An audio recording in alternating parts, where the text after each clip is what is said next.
Hello, welcome to another US election special for Spectator TV. Now, you can get 10% off a subscription to our monthly American edition if you go to spectator.us/subscribe. Then enter the promo code TV. You'll get the subscription and you'll also get a free whiskey tumbler. You might need it on the night of November the 3rd. That's an offer only for you Spectator TV viewers. Now, today, I'm joined by Mallory Newall, the pollster for Ipsos Mori, by John Rick MacArthur, the president of Harper's magazine, as well as by the Spectator's very own Amber Athey, our Washington editor, and our US editor, Freddy Gray. Now, we start with the big question on everybody's mind. Has Donald Trump already lost? The first presidential debate was hardly a success for him. Then he caught COVID, propelling his handling of the pandemic to the front of the campaign, which is not where Republicans want it. Then it was revealed that the West Wing had become an epicenter of the pandemic, which hardly encouraged confidence in the administration. There followed a series of increasingly bizarre tweets and statements, culminating in a presidential infomercial, at least that's what it looked like, promising to supply every American free with a drug still under trial that might or might not have helped him recover. The president was already on the wrong side of the polls, and the past week they've turned against him even more. So is the Trump presidency all over, bar the tweeting? Let's go first to Mallory Newall. She's, as I said, with Ipsos Mori, the pollster. What are the polls now telling us, Mallory? You've got some slides, I think. Looking at national polling about the presidential race, our Ipsos polling shows that really over time, up until recently, the presidential race had been quite steady. Joe Biden had maintained anywhere from 7 to 10 point lead in the market. However, what we're seeing now is that this has probably been Joe Biden's best week, according to the polls, with him gaining slightly on President Trump and over that precious 50% threshold, both in our polling and in other national polls that we've seen released this week. So if he's, the average I saw is he's almost 10 points ahead of the president now. I mean, the polls would have to be catastrophically out for Mr. Trump to win, would they not? That's right. And I think what we're seeing here is that if the status quo holds, if these polls continue to show what they're showing now, then certainly November 3rd or thereafter, given that we don't actually know when the final results will come in because of mail-in ballots. But given what we're seeing now, if the status quo holds, then it's likely that Joe Biden is elected the next president of the United States. And I look at the average of the polls in the battleground states, take Florida, Pennsylvania, Michigan, Wisconsin, North Carolina, Arizona.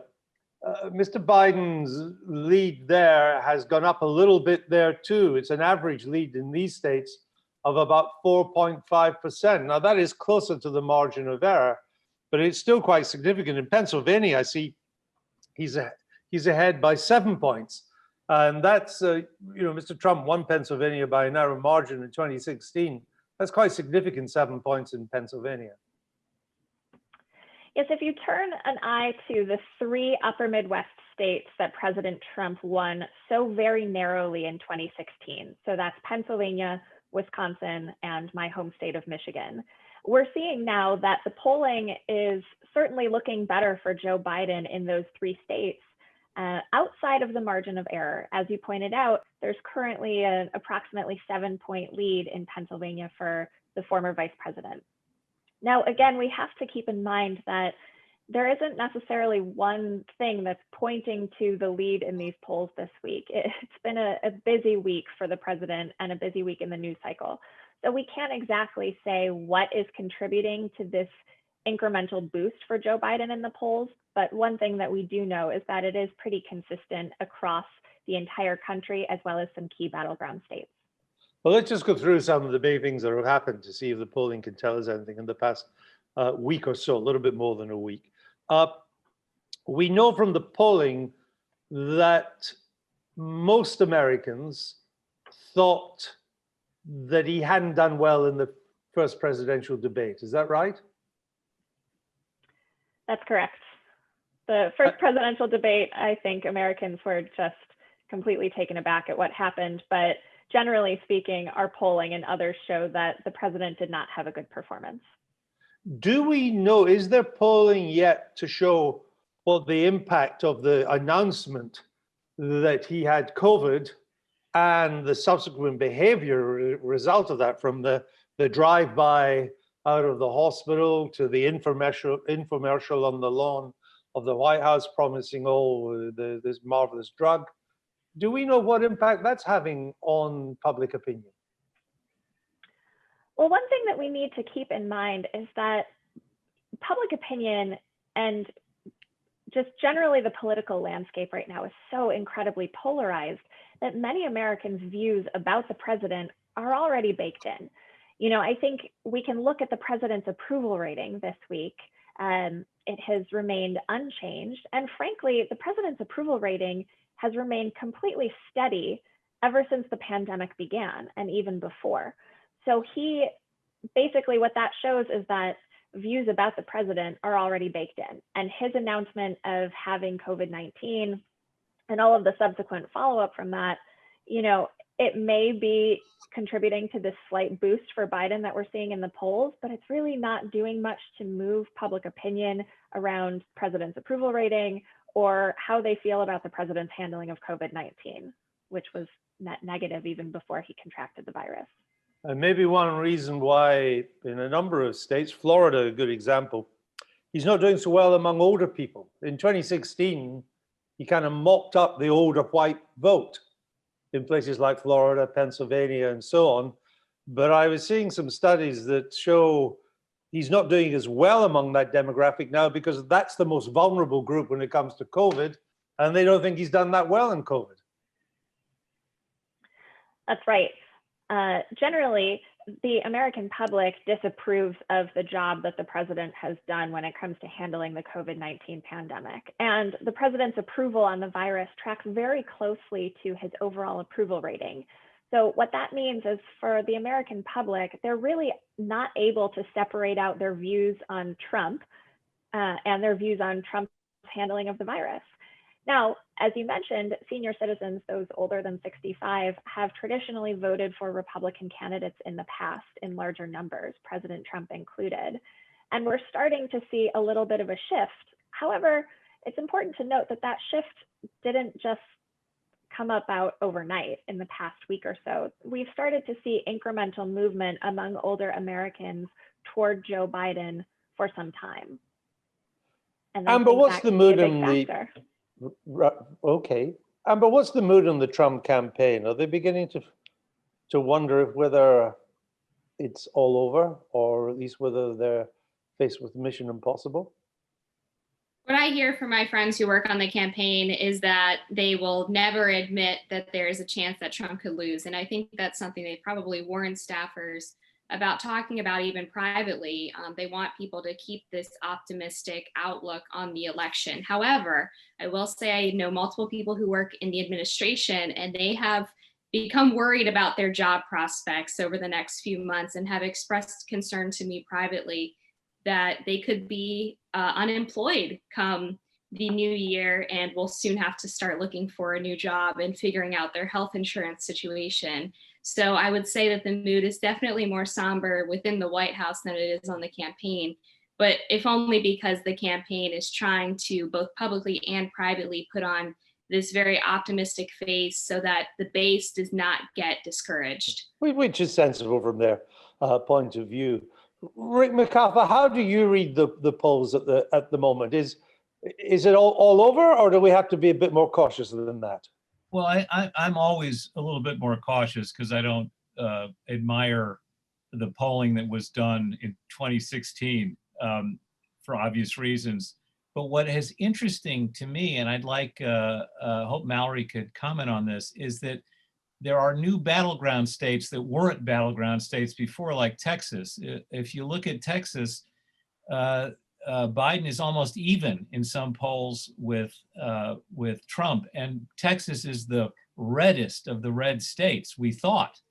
Now they have the Democrats have a fairly weak senatorial candidate who will probably lose to Corbyn, the incumbent. but Biden is very close to winning Texas. And if he wins Texas, it is over. It is over. It is over. I mean, if he wins, Mallory, what's the latest from Texas? yeah. I think polls in Texas right now are too close to call, right? At this point in time, and we need to remember that that's what polling is a snapshot in time of the current moment.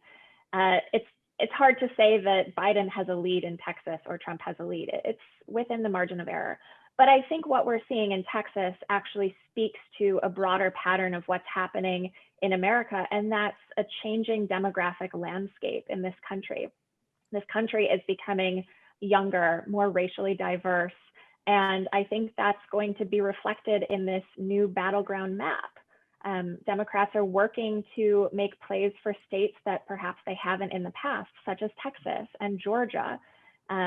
There's a strong Senate race in Arizona that shows a Democrat leading the Republican incumbent. So again, I think the Democrat play here is to work to expand the electoral map, putting effectively the Trump campaign on defense this time around. I mean, the demographic changes have been a long time coming, and Georgia's the state that's always going to go Democrat and never quite does it. We'll see if it happens this time. Everybody's waiting to see where the other Virginia is. I mean, you see the demographic change most of all in Virginia, which has now become basically a blue state, partly because of the northern suburbs of Virginia, basically Washington, D.C. And Texas will be interesting. I have a sense that maybe Texas may take another election before it quite goes that way. But Mr. Biden winning Texas is not quite as ludicrous as the idea that Mr. Trump could win California, Freddie. Yet he did say that he could win California. I mean, has he lost the plot entirely now? It's always hard to know with Trump because, of course, it seems insane, but he sort of gets away with it because while he's playing all these sort of crazy games and saying that he could win in California and win in New York, he does change dynamics elsewhere. And I think, I mean, that the only thing, and it does look very bleak for the Republicans at the moment, but I think the only thing really that they can cling on to is this fact that on the economy, he is more trusted. There's going to be this fight over a stimulus bill. Looks like he might be able to pull a rabbit out of a hat on that. If he can get a sense that he's recovered from COVID in record time and he's getting the American economy back on track, he may be able to do something. And you really shouldn't underestimate Trump's ability to pull victory from the jaws of chaotic defeat. I mean, let's remember just before the second debate in 2016, it was the moment of the Bully Bush tape, which was, of course, Trump making these misogynistic remarks, and he had a collapse in the polling then, and he somehow managed to win. So never underestimate his ability to bounce back, but it is looking pretty dire at the moment. But Amber, what's the game plan? So there's the Republican campaign. The past week is what it is. That's where we are now. Mm-hmm. Things have not been going well, but it's a little way to go to November the 3rd. And as Freddie says, who knows? What's the game plan? What's the Republican campaign, the Trump campaign, going to do to turn it around, to get back to be a contender? Right. Of course, they lost an entire week due to Trump's COVID diagnosis, which was a huge blow because at this point, they would have wanted the president going to battleground states and doing these rallies in places like Minnesota and Wisconsin and Michigan.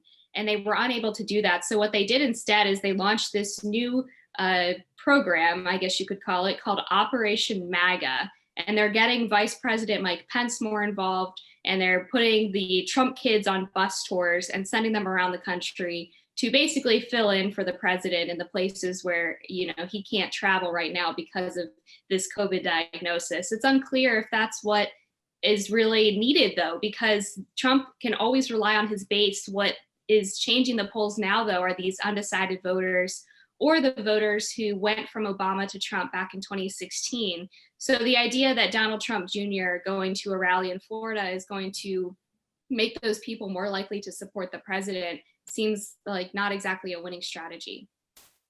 Rick, do you think there's anything the Trump campaign can do to stem? I mean, it's like a sort of negative momentum. I remember George Bush the first, H.W. Bush, he used to talk about the big mo, that he had come out of primaries with a big mo. And momentum works in both directions. At the moment, the momentum seems to be in a downward spiral for the president. What can he do? Can he do anything to turn it around? Well, I thought he had a chance in the debate. As bad as he was, Biden is a very weak candidate and a very weak debater. He got off easy in that debate because Trump was so horrible. He made Biden look a little bit more well-behaved, let's say, but certainly not more articulate. In fact, he was less articulate than Trump.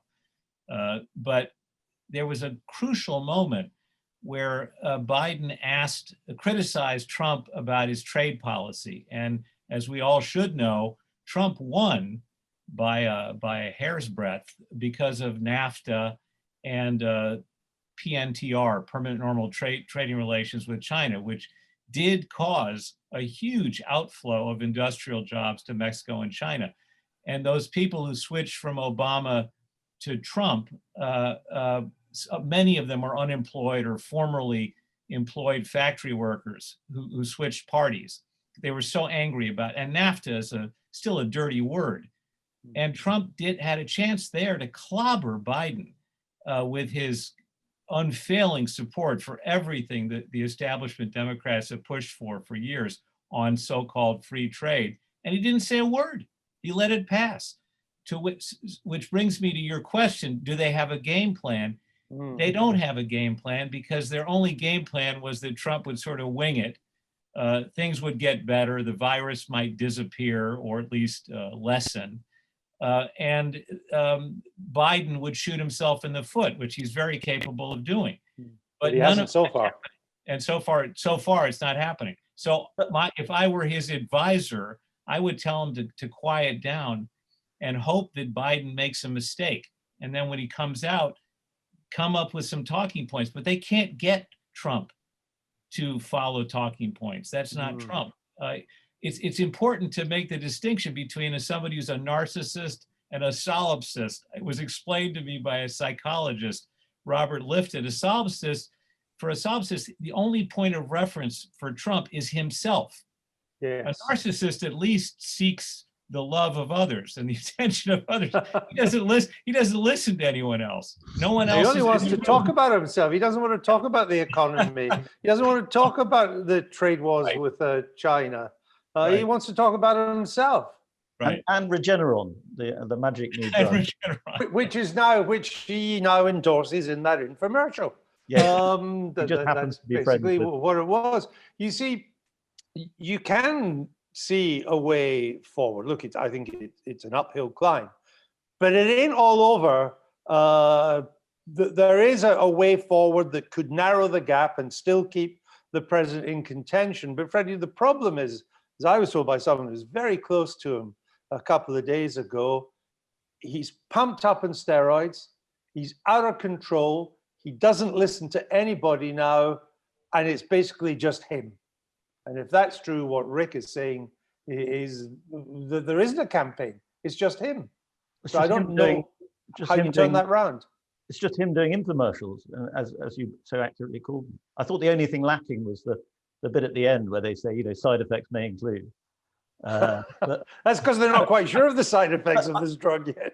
But I would say there is one thing. They may not necessarily have a particularly good game plan, Team Trump, but they do, I think, have a better ground game, or at least they seem to, in the battleground states. What's interesting about Biden-Harris is that they have a very sophisticated digital operation. They seem to be handling the media as well as they can. Of course, it's slightly easier for them. But as I understand, their ground game in Ohio is very, very poor.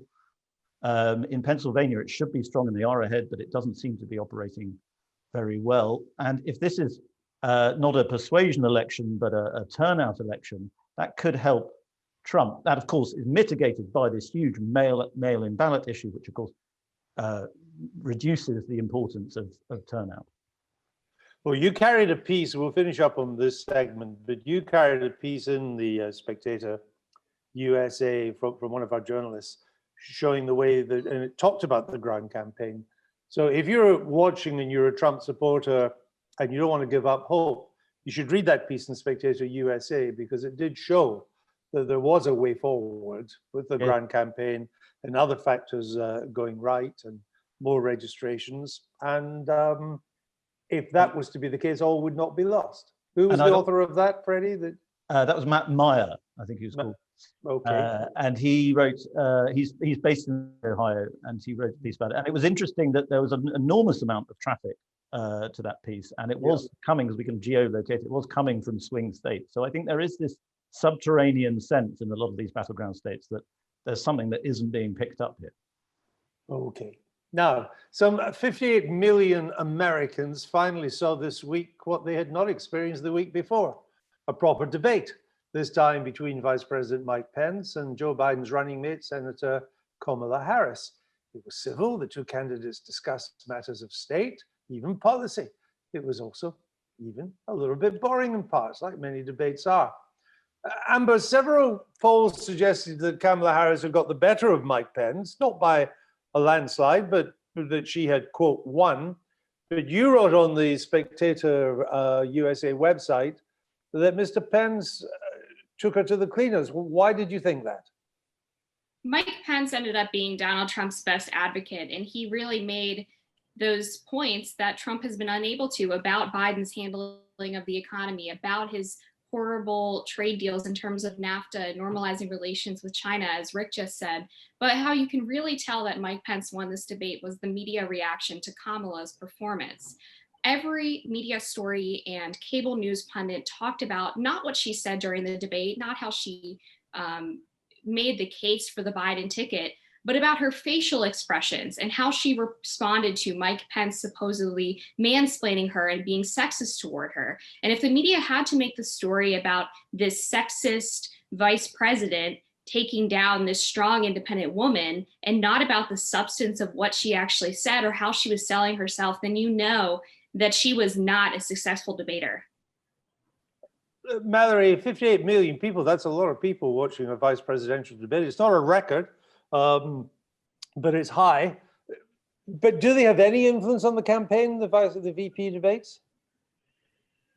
Well, here's what we know about debates, not just the VP debates, but frankly, debates are very unlikely to move the needle. A candidate might see a short bump immediately following, but as we know this time around, there are so few undecided voters and people are so already entrenched into their own policy positions that a debate really isn't likely to be a huge game changer.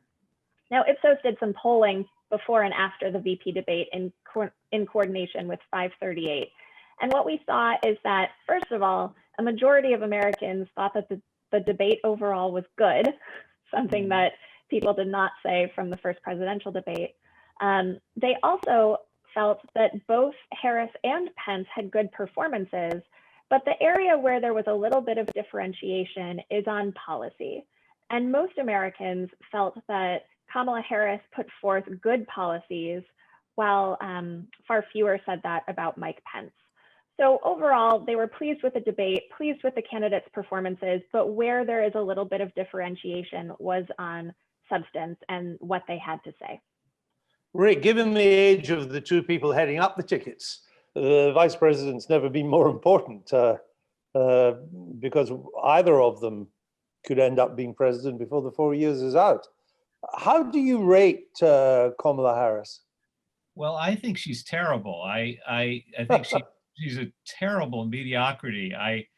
If I'd been advising Biden, I would have told him to pick somebody like Sherrod Brown from Ohio, and that way he would have locked up the Midwestern states.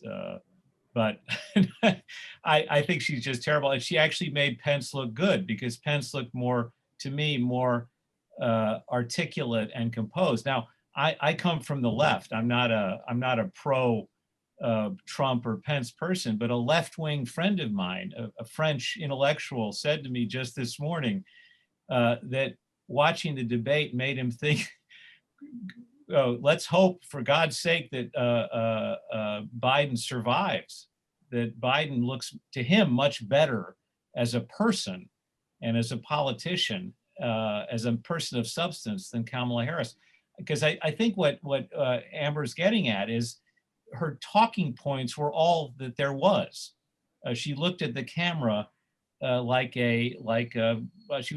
was being a pitch person, and she wasn't being a debater. She wasn't thinking on her feet, and that has to make anybody who's serious about the future of the country queasy. I wouldn't want Pence to be president, but I thought he came off as more composed, more in some respects, more real than her. There was a sort of lack of empathy coming from Kamala Harris, that she did seem to be a sort of talking points candidate, almost a policy wonk. And yet when it came to one of the biggest policies, or one of the biggest talking points on whether or not if Mr. Biden gets the White House and the Senate, would they stack the Supreme Court? Neither he nor she are prepared to answer that question. Rick, why not? And doesn't that harm them? I thought it did, but again, Mallory's probably right that these vice presidential debates don't make any difference. These are too obscure. Things like the Supreme Court don't really move most Americans. COVID-19 is what moves Americans, not who's going to be the deciding vote on Roe versus Wade. I really don't think that's what moves people. But I do think that she came off as a very empty person. There's just not much to her. Freddie, Kamala Harris, that is. Yeah, I was quite surprised by Mr. Pence's performance, because I've always thought of him as being a rather underwhelming, pretty wooden public speaker and debater, Freddie. And he actually he seemed to be across the issues. Yes. I mean, it wasn't Lincoln Douglas, but he seemed to be across the issues and more articulate than I had thought he was. And at the end, he told that it's become a cliche already, but he told the story about how Ruth Bader Ginsburg and Antonin Scalia used to socialize, even though they were at ideological odds on the Supreme Court. And I thought that was very effective. And of course, if you really do believe in the American ideal, that's a good thing. Sure. You want the left and the right on the Supreme Court to get along, to talk to one another. Freddie? I thought he was very impressive, actually. I thought much more impressive. I've seen him speak a few times, much more impressive than I've seen him before. He was let down by the bloody eye, which is what everybody was talking about on social media. And then, of course, this large fly landing right here, just staying there for a good 2-3 minutes. Do you think Donald Trump sent that fly because Mike Pence was showing him up? I think there may have been something in that. I was worried the fly was going to come out of the eye at one point. Did he know the fly was there? I mean, he can't have done. He can't have done. Otherwise, he would have. Surely, he's not. He's got a nice thick head of hair, so maybe he didn't feel anything. Amber, were there maybe some thoughts among the Republicans that, hey, maybe if Mike Pence was head of the ticket, we might be doing a bit better? You know, a lot of people said that to me after the debate. If only Mike Pence were the one going around on the campaign trail and making the case for Trumpism or Trump populism, then he would have blown out Joe Biden. And it really did make a lot of people wonder why he has been doing such little campaigning over the past couple of months, and especially among suburban women, because Mike Pence would presumably be a much more attractive option to them in more ways than one, maybe, than President Donald Trump, who, of course, they don't like his personality. They don't like his petty jabs or the way he uses his Twitter account. And I would say that suburban women were definitely turned off a little bit by Kamala Harris's behavior during the debate, where she made everything about gender and had these very snarky eye rolls, and the way she was really comporting herself. That's not something that really appeals to women who are independent minded. That's more of a liberal wine mom type of yes queen ideology. So Mike Pence really should be on the campaign trail more, and trying to get those voters that maybe historically have been turning up their nose at Trump. Well, that's the vice presidential debate. There's only one in this campaign of 2020. But there's next week's debate. Or is there? Will there be one? Now, following the president's COVID diagnosis, the Commission on Presidential Debates, which is independent of Republicans and Democrats, has said that the next TV debate, scheduled for Thursday, October the 15th, next week, in other words, should be held virtually. But Donald Trump rejected this virtual format, and his campaign have asked for the event to be moved to the 22nd, a week back, so that it can be done in the more traditional in-person town hall format. The Biden campaign has said that that's not acceptable to them. So Amber, straight to you with your ear to the ground and the big question, is there going to be a second debate? At this point, it certainly doesn't seem like it. The Biden campaign, like you just said, is not willing to delay the debate to October 22nd. And they don't want to do it in person at all at this point, which I think makes sense for them. It would obviously be easier for Joe Biden to do a virtual debate given his various issues. But Trump would never agree to a virtual debate. And in fact, I think the idea of a virtual debate is pretty silly to begin with. If you thought the interruptions were bad the first time around, now imagine trying to do that over a Zoom call. It would certainly be a disaster. And you asked me earlier why I thought Mike Pence won the vice presidential debate. And partly because the presidential debate commission, the following morning at 7 a.m. after that debate, announced unilaterally that they were going to have a virtual debate for the second presidential debate. That was not something that was negotiated between the two campaigns. That was something that was decided just by them. Usually what happens is the two campaigns and the debate commission will actually sit down in a room together and have verbal negotiations over what the rules are going to be, who the moderator is going to be, and they reach a conclusion. And that's not what happened here. So if I were on the Trump campaign, I too would be similarly disappointed and unwilling to abide by this change, given the fact that they did not allow either campaign to weigh in. But Rick, can Mr. Trump afford not to have another debate? I mean, he was generally perceived, as Mallory was telling us, the polls bear this out too, generally perceived not to have done well. His bullying tactics didn't pay off. Mr. Biden survived them. He didn't fall on his face. He didn't disappear into a word salad. Mr. Trump did not come across well. I think particularly suburban women didn't think he came. This is not the kind of man they want to see as president. He's behind in the polls. He's been slipping further. Surely he's the one that needs the debate. Surely he cannot do without another debate, Rick. Yes, I think he does need another debate. The question is whether it will actually help him, whether he's capable of getting his game up to the point where he can score some points. Actually, he doesn't have much of an attention span. Again, he has almost no attention span. So in order to get him to think, I'm going to go from point A to point B in this debate and make X, Y, and Z points is a stretch. But assuming he could do it, it might help him a little bit at this point, but he's done himself so much damage. And COVID-19 is so dominant as a subject in the national debate. And you can't subvert this, you can't change the statistics.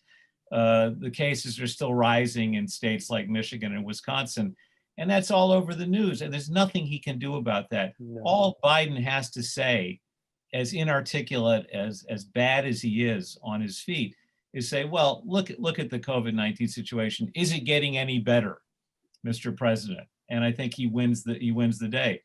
I think that's exactly right. If, regardless of whether there's another debate or not, if the campaign continues to be shaped by COVID-19, that's an advantage for the Biden campaign.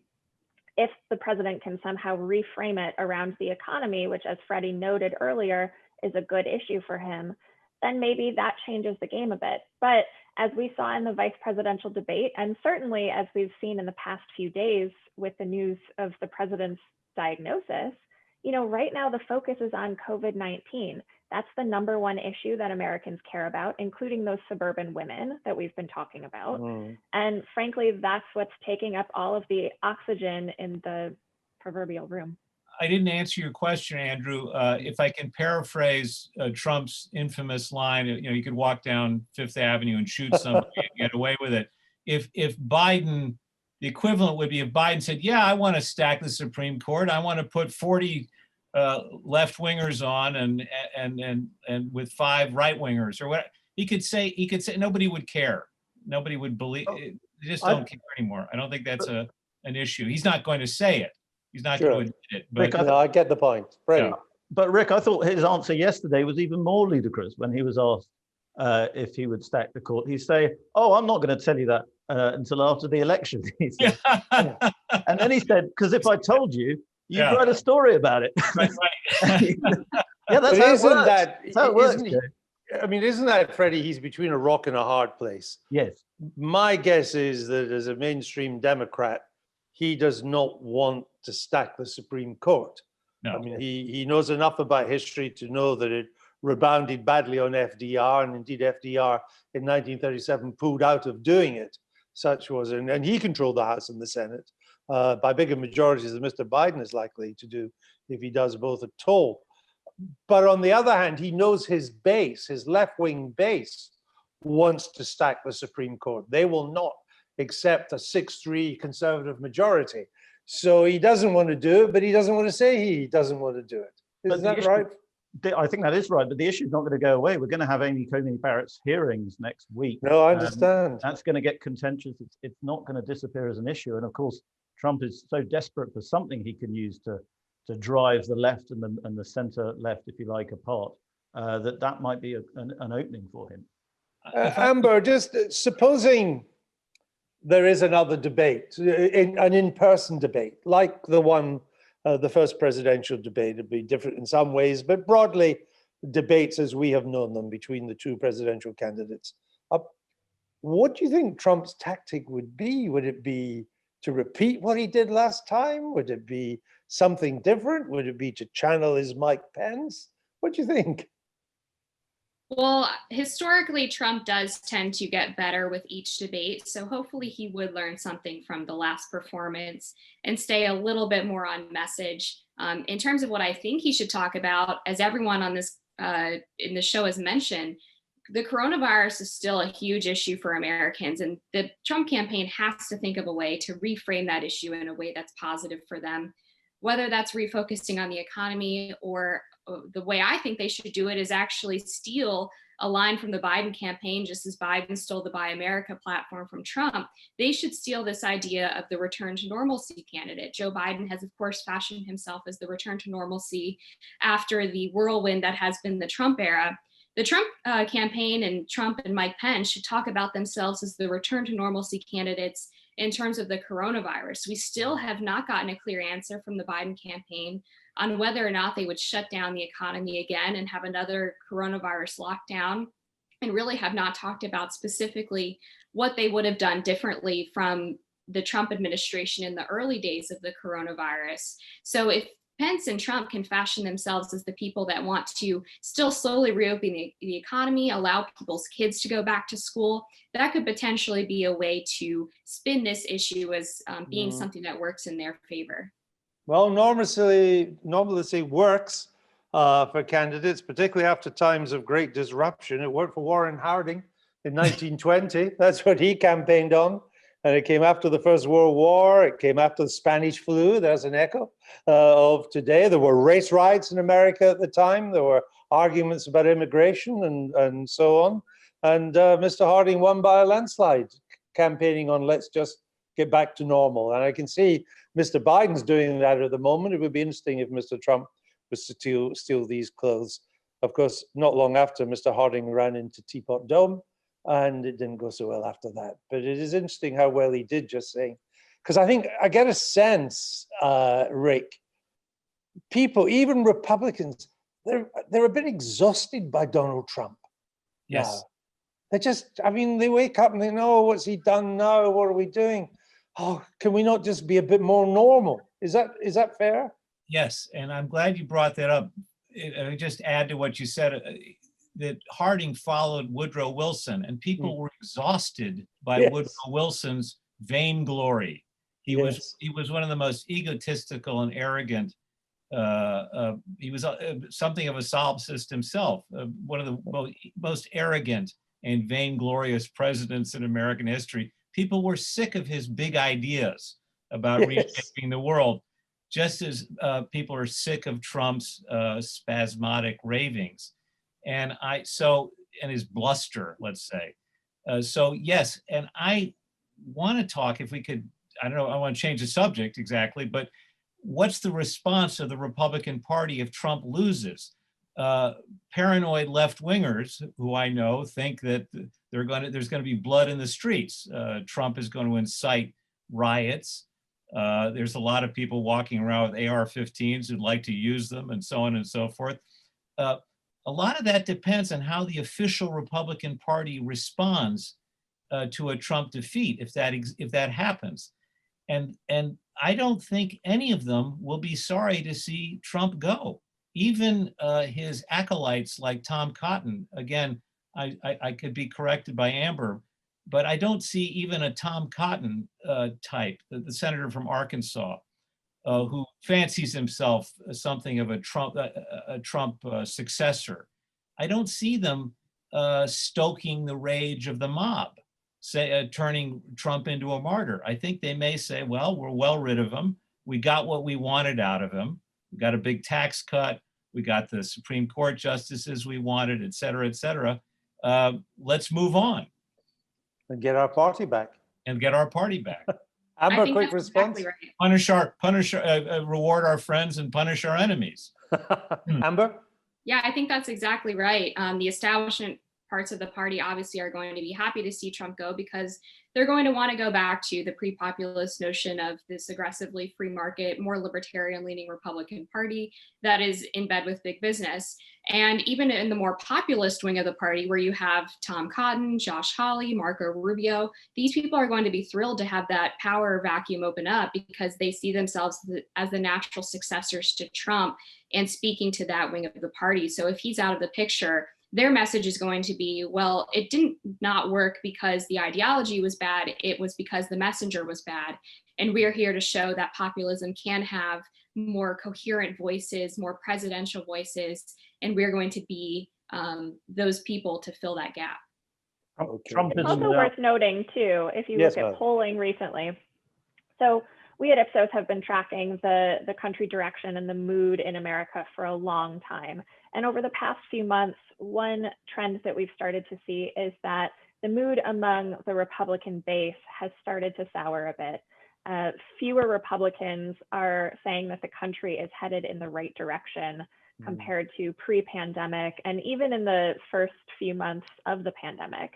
You know, still a majority or thereabouts say that things are headed in the right direction. So I don't want to overstate this too much, but we're talking a pretty significant shift from a vast majority, say 8 in 10 Republicans, to close to half thinking that things are headed in the right direction, which to me, looking at that, is just another indicator that the mood in this country is becoming increasingly more negative on both sides, frankly. And that might make it more difficult for Mr. Trump to get his core, his base out. If the base is, because he needs that massive turnout in his base. And if an element of that base is beginning to wonder if the country's going in the right direction, that would undermine that. His core is much smaller than Joe Biden's core, so he needs a differential big turnout compared to the Biden one. I want to move on to our final subject today, because it's something that's really never been talked about in US presidential elections, and that is what we're calling mail-in madness. Some 6.6 million Americans have already cast their ballots in this year's election, more than 10 times the number at this time in 2016. Now, this, of course, is in part due to the pandemic, but it does reflect a broader pattern in American politics, which has been moving away, in some states more than others, from on-the-day voting. Now, analysis of the early voting suggests that it gives the Democrats a substantial advantage, that they head to November the 3rd with that baked in. Registered Democrats have returned 1.4 million ballots, registered Republicans only 653,000. The remaining are unaffiliated. Now, Donald Trump and Mike Pence are already calling foul play repeatedly. The Democrats are cheating. Mail-in ballots are open to widespread fraud. Rick, let me come to you. Mark our card on mail-in ballots, as we would call them on this side of the Atlantic, postal votes. Are they more subject to fraud? Are they fraudulent?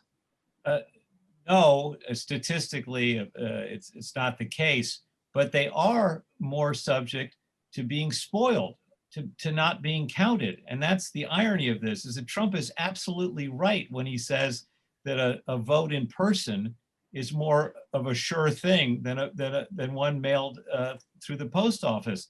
Lots of envelopes will go undelivered, partly because the Postal Service is being starved of funds by the Trump administration, but also because a lot of people don't know how to fill out a mail-in and absentee ballot. And the example I use is in Nevada, which is again a hotly contested battleground state. You have a huge number of Latino Democrats, not all of whom are proficient in English, who have to remember to sign the outer envelope of their mail-in ballot when they send it in. Now, inevitably, thousands and thousands of them are going to forget to sign their names. And those ballots, those votes will be rejected automatically. And it's different in every state. Every state has different rules.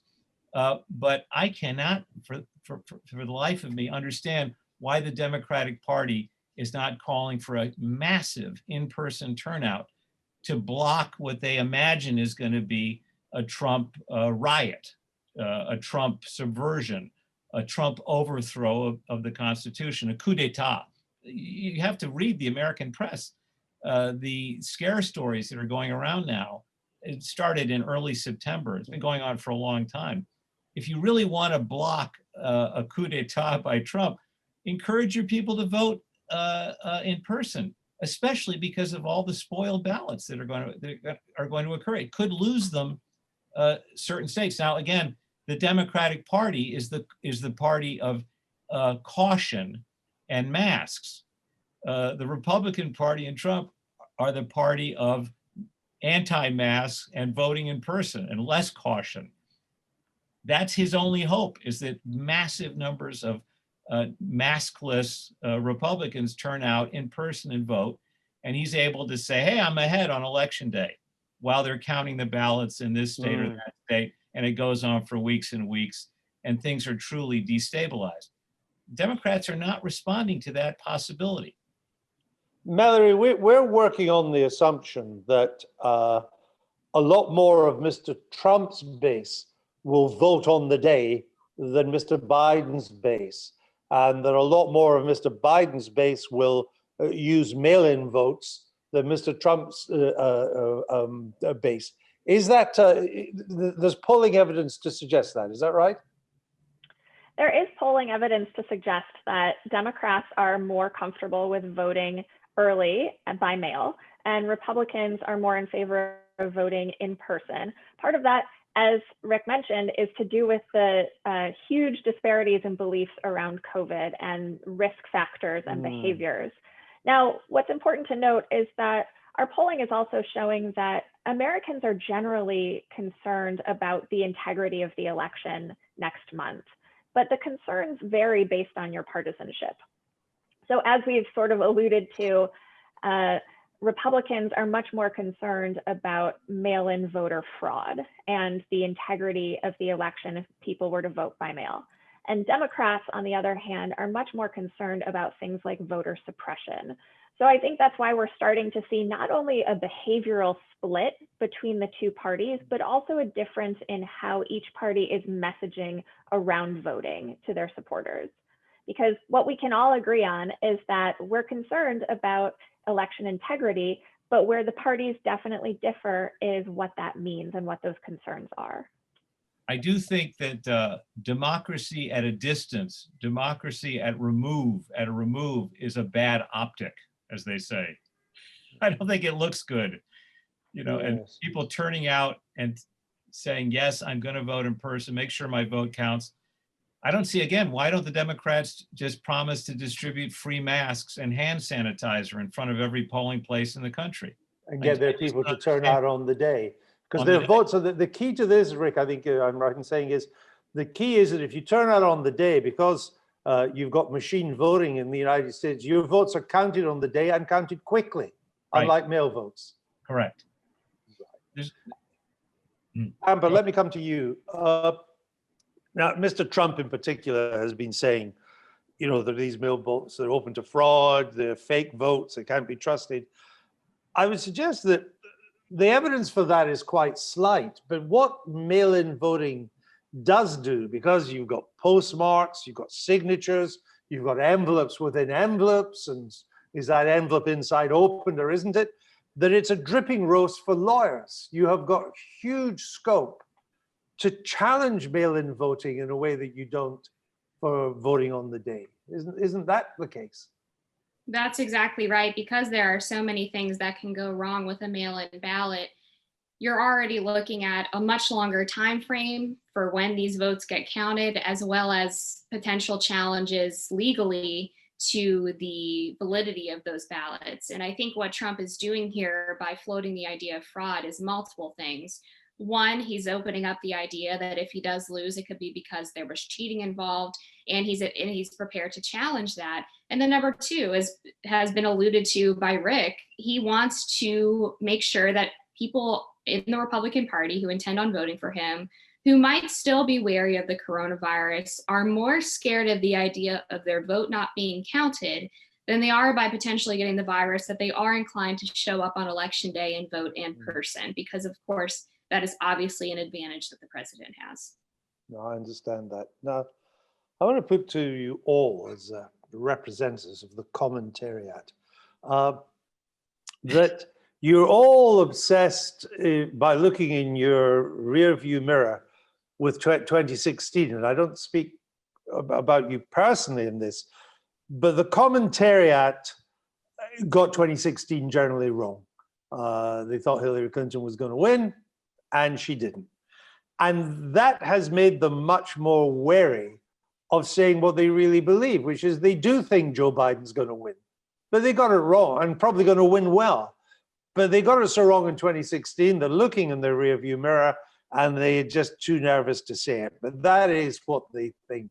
Isn't that true, Freddie?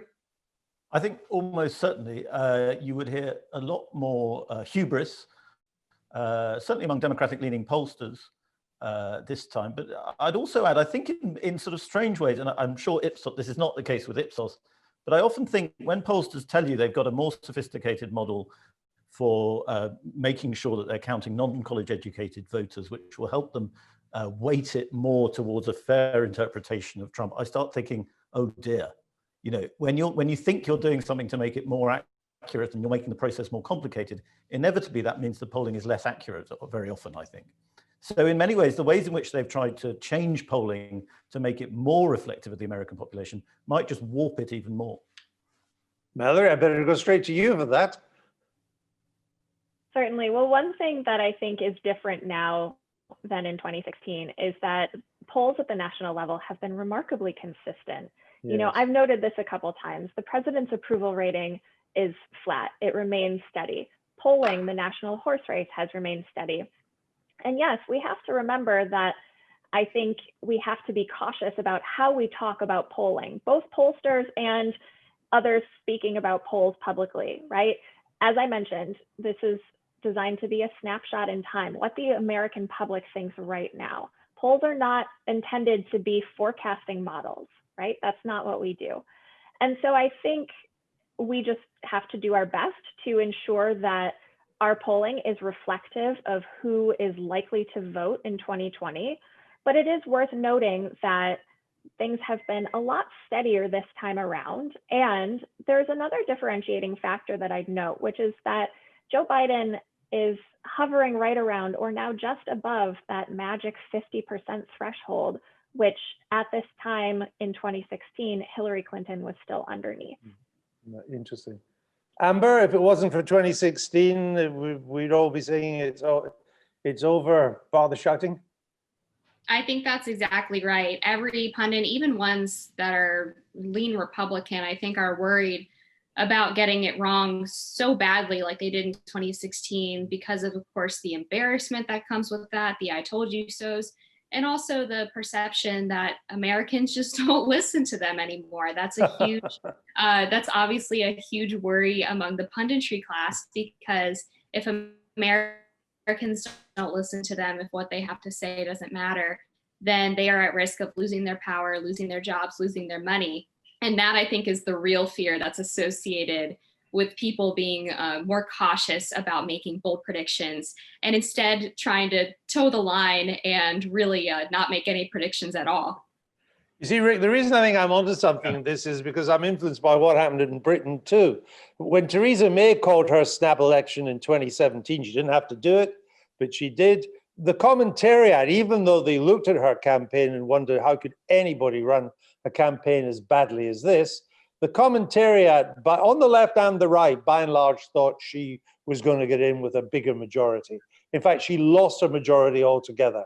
So when it came to 2019, even though when you look back on nearly all the objective measures, it was clear that Boris Johnson was going to win and win quite comfortably, the commentariat wouldn't say so because they were looking in their rear view mirror at what had happened in 2017. And I'm drawing an analogy between the same in America, 2016 and now.